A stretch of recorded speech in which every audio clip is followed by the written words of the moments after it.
center of the line, and then I come here and I start coiling one side or the other, doesn't matter. I start always with my right hand because of the habit. I go around from here and then I start covering the other line. You see how I cover it? I don't cross it from the other, I just cover it. One covering, I take all the slack here. If you step on the line, unstep it, nice. I go, one time around. Second time covering, okay, 2 times is enough. I do 3 to be sure. Third time covering, and then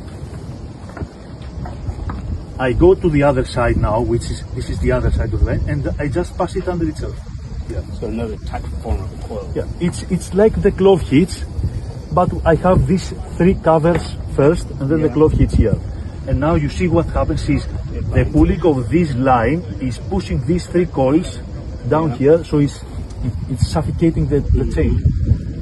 Okay. And then I go here, one side at this cleat,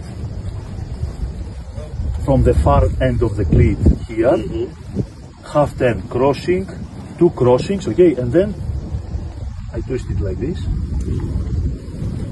and then the other side the same thing, from the far end of the cleat, 2 crossings, and then I finish it like this.